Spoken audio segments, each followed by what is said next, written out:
représente chaque droite pour le triangle LIS? Intéressons-nous d'abord à la droite D1. On sait que la droite D1 est perpendiculaire à la droite LI et qu'elle passe par le point U, qui est le milieu du segment LI d'après le coda sur la figure. Or, si une droite passe par le milieu d'un segment en lui étant perpendiculaire, alors c'est la médiatrice de ce segment. On peut donc en déduire que la droite D1 est la médiatrice du segment LI. Intéressons-nous maintenant à la droite D2.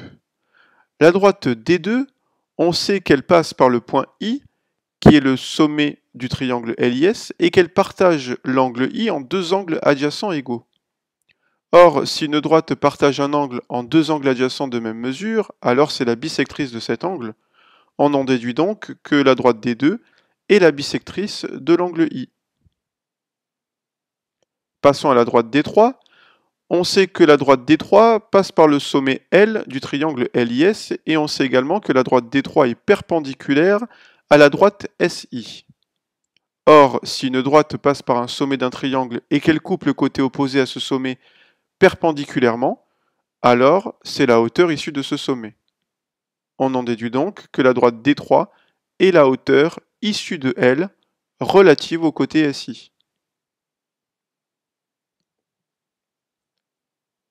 Passons maintenant à la droite D4. On sait que U est le milieu du segment LI. On sait également que la droite D4 passe par le sommet S et par le point U.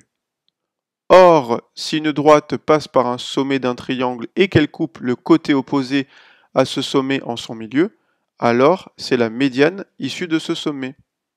On en déduit donc ici que la droite D4 est la médiane issue de S relative au côté LI.